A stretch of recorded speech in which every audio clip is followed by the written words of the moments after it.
میں جو میسج دے رہا ہوں یہ جنرل عاصم منیر صاحب کے لیے دے رہا ہوں. آپ جب تک اپنا عاصم منیر صاحب جوڈیشل نظام نہیں صحیح کریں گے یہ ملک نہیں صحیح ہو سکتا.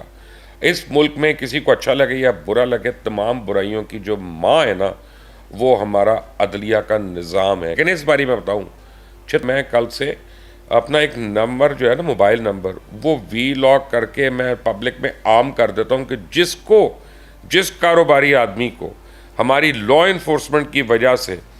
جو ہے وہ پرابلمز ہوئی ہیں اور ان کے پاس ایویڈنس ہے وہ ہم سے شیئر کریں. ہم ڈائریکٹ آپ کے جی ایچ کیو میں آپ کو پہنچوا دیتے ہیں جنرل صاحب, اور اس کے بعد آپ ان لا انفورسمنٹ والوں کے اوپر جو ہے ایکشن لینا شروع کر دیں.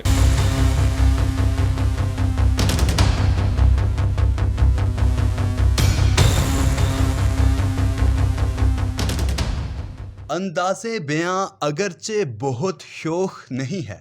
شاید کہ اتر جائے تیرے دل میں میری بات.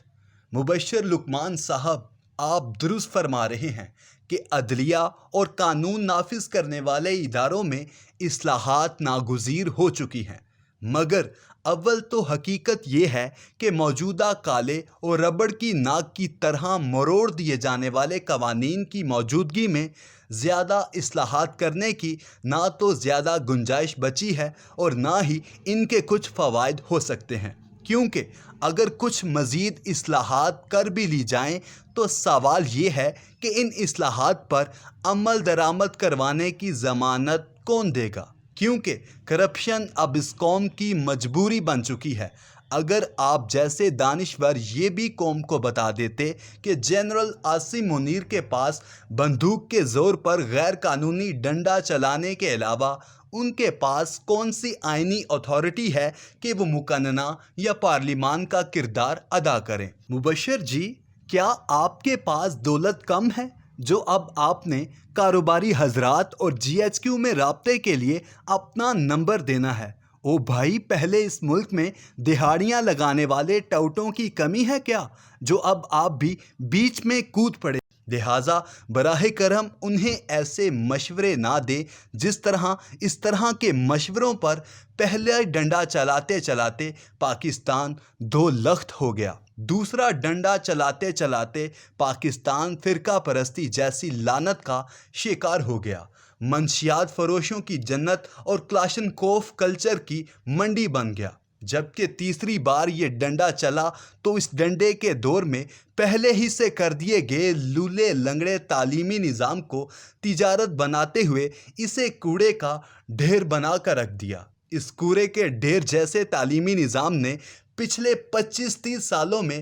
ہماری جوان ہونے والی نسلوں کو آدھا تیتر اور آدھا بٹیر بنا کر مادر پیدر آزاد کر دیا. آج حال یہ ہے, آپ ہی کے پیٹی بھائی سینئر صحافی کا بیٹا ہم جنس پرستی میں مبتلا ہو کر اپنے جیسے مرد سے شادی رچا بیٹھا ہے. آج حال یہ ہے کہ تعلیمی اداروں میں ہمارے نوجوان بچے اور بچیاں منشیات کی لت میں گرفتار ہو کر ایسی جنسی بے راہ روی اختیار کر چکے ہیں کہ ان میں احساس گناہ بھی زندہ نہیں رہا. دوسری طرف سب سے پہلے پاکستان کا نعرہ لگانے والے ڈنڈے نے ملک کو دہشت گردی کی آگ میں جھونک دیا.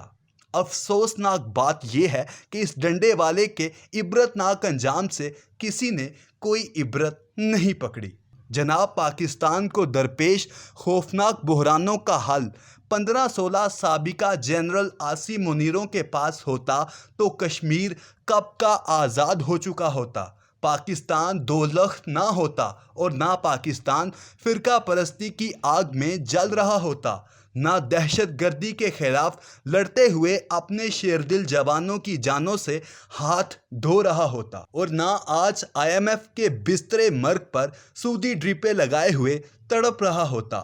آپ جیسے بھائی اب چوتھی بار ڈنڈا چلنے کی آس لگانے والے اللہ سے ڈریں اور سوچیں کہ کہیں اب کی بار طاقت کے نشے میں دھت یہ عاقبت نااندیش ڈنڈا اپنے ساتھ ساتھ باقی ماندہ پاکستان کو بھی نہ توڑ ڈالے.